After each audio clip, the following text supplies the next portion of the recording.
Ladies and gentlemen,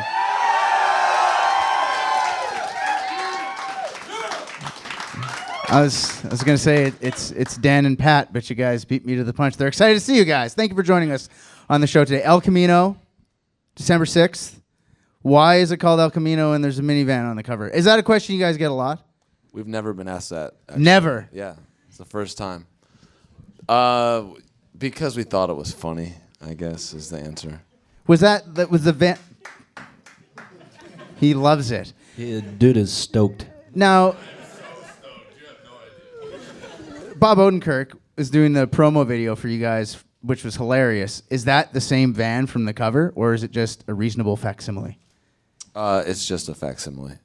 Though, yeah, all the minivans that are associated with the album were photographed in Akron, and that one's from L.A., so that, you know, it's got a little bit less rust on it. Because I was reading that the one on the cover is actually your guys' van, like that you used to tour around Well, in. it's not the exact. It's the same exact year, make, and model.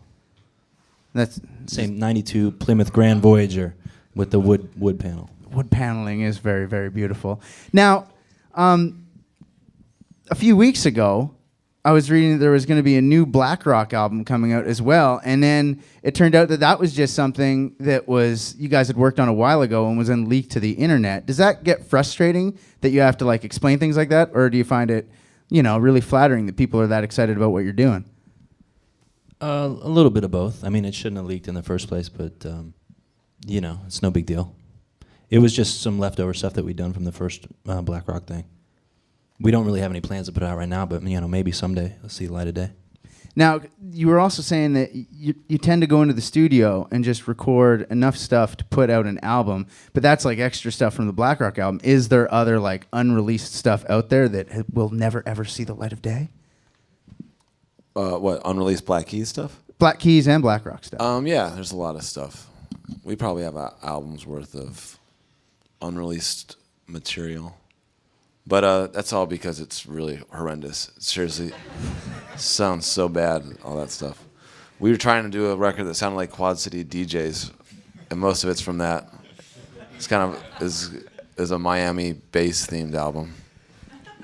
So anybody tuning in right now, we got Dan and Pat from the Black Keys in the studio. Now I've been getting some questions from listeners. Jennifer Delaney wants to know who was the best band you've ever performed with, and why? Answer that one, Pat.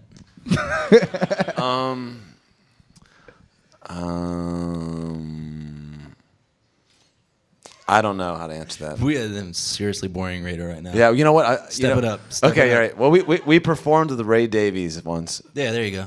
On stage at Carnegie Hall. So, yeah, he's the best band. Now, speaking of like best ever, this one is from Jay DeBrusque, right over. Well, he was over there. Junior Kimbrough or Robert Johnson?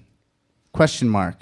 Ooh, I don't know. Both. They're both kind of amazing. Don Johnston. Don Johnston. Don Johnson. So, do you want to play a song? I'll play a song from one of the ones. Was we playing one of the ones that were released yesterday? How about you play Howlin' For You? So I have some Howlin' For You related questions. This is professional broadcasting in action right here. You play that song, and you guys can interact with these beautiful people, and then we'll talk about... Can we talk over the song like director's cut?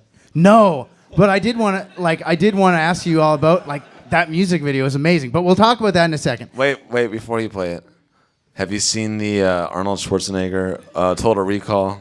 The commentary? Absolutely, yeah. I have. It's almost as good as the Conan the Barbarian one where he's like, what is he wearing? Is he wearing lipstick? And what happened to that kid now? Where is he? That's good.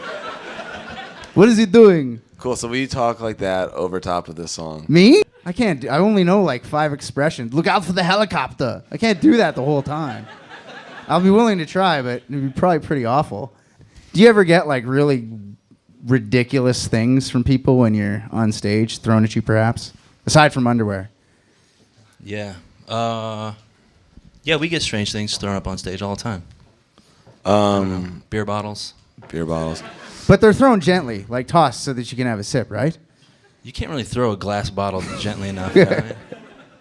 Now, we just played Howlin' For You, which I have said this since the first time I saw it, could be one of the greatest music videos of all time. I know I'm not alone in thinking that. Now, how much did you guys have a say in the way that came together? Zero, really. The guy that did the video for Tighten Up also did the video for Howlin' For You. His name's Chris Mars Polario. I can't pronounce his last name, but he wrote both treatments, and they're both his concepts. Now, is it cool having, a lot more success in the sense that you can do these huge budget videos? Because I speak for myself as a Battlestar Galactica fan. I had an erection, and I know I'm not alone because you've got Trisha Helfer, Canadian, as an assassin, and you've got Dora Baird in there as well. Like, brilliant. Like, were you excited to be able to dress up as luchadors, like in El Mariachi styles? It was awesome.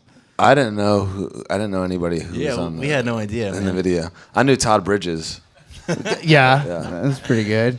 We had no idea. It was like a Comic-Con wet dream. Yeah, dude. Like, yeah, man. Like, there's people who actually thought that it was a trailer for a movie. My wife, who loves it, was going, "So make sure you ask them when the Howlin' For You movie is going to be coming out." I'm really excited about that. Is there plans to make it a full movie or at least a short film?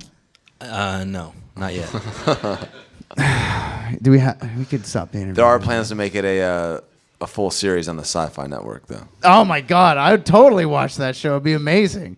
Anyways, the video that you did for Lonely Boy is like the complete opposite of that. Instead of like massive and sweeping and huge, it's just one guy dancing, but it's also just as viral. And the question is, and this is from a listener, Janelle, something at Hotmail, who's the guy in the Lonely Boy video? Well, so yeah, the Lonely Boy video, we actually spent the same amount of money making that video as we did making Howlin' For You. We just scrapped the whole video because we didn't like it. So really, the only thing, true story. Yeah, it was a very expensive video to make. For one shot, it took 5 minutes to do. Was it like you just found somebody walking around and said, "We need you to dance," or was there a dance off to get the starring role? No, he was an extra. There were 6 other extras. They all had dance scenes.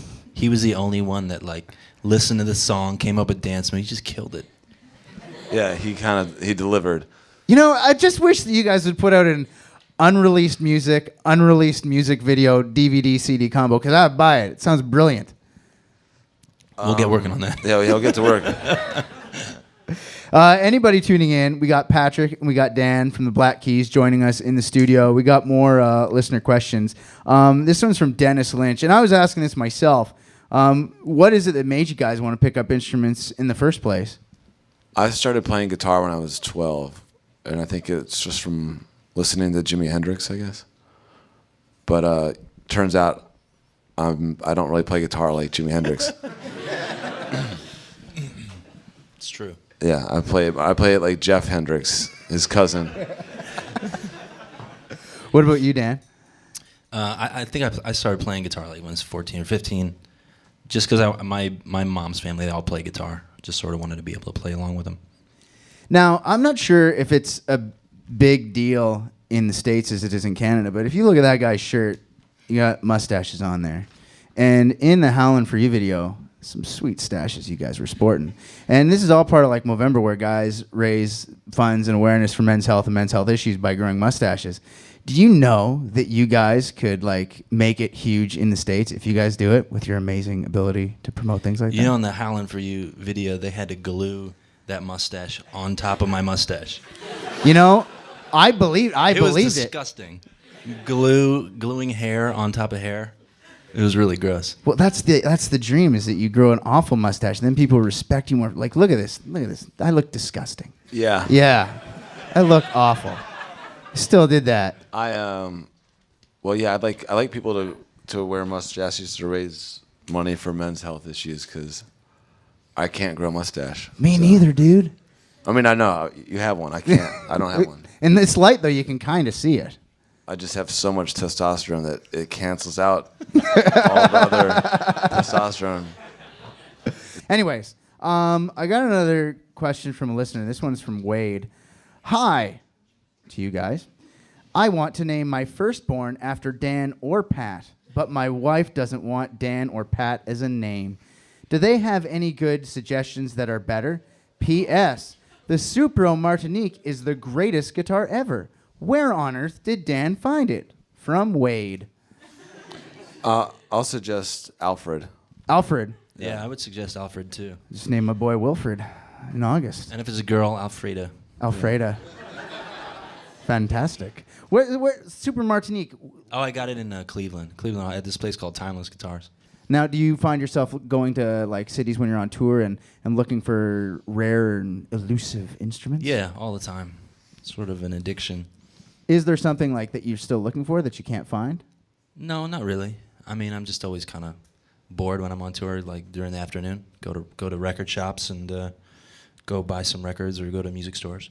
Now, yeah, you're saying you go to record stores and all that stuff. Do you think that there is something, and I ask this to a lot of people when I interview them, we've got the internet nowadays, and people are stealing albums all the time, and then they profess to love a band. And do you think that there is something that is definitely being lost when somebody loses that tangible touch with going to record stores and flipping through everything to find something? Do you think there's something missing nowadays? I think so. Yeah, sort of. I mean, I still buy a lot of records on iTunes almost every other day or something like that. But yeah, I still love to go to a record store. And if you find a really great record shop and there's people that work there that kind of get to know you, I've been hip to like lots of great music that way. You know, walking in and people, shoving a CD in my face, something like that. Was there ever a time? That's how you heard about Korn, right? Yeah. That's how I got really into Korn. Cool. Was there, for me, I remember finding like a mixtape that belonged to my older sister that she left lying around, and I remember when I listened to it, it was like within the first few seconds of hearing this music that I'd never heard before, my whole life had changed. It was actually Minor Threat, Good Guys, and I remember my whole life is now completely different because of this song. Was there a moment like that for you guys? Please don't say no, because I'll feel like an idiot.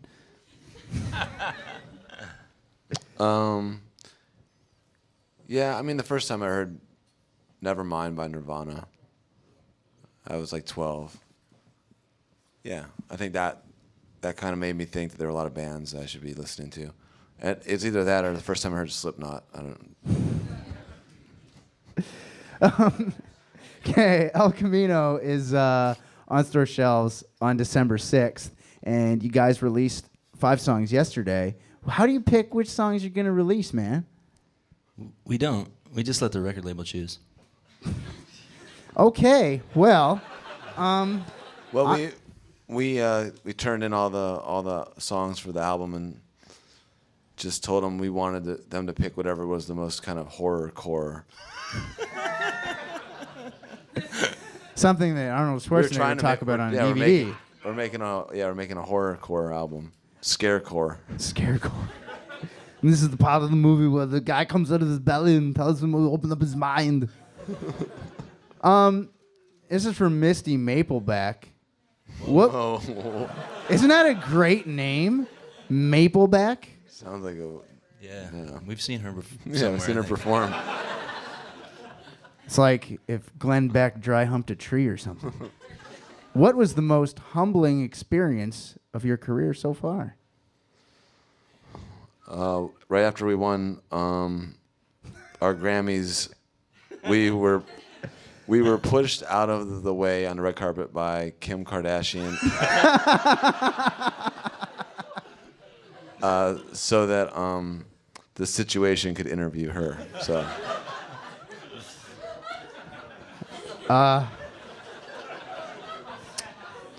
Not gonna. I don't even really know where to go after that.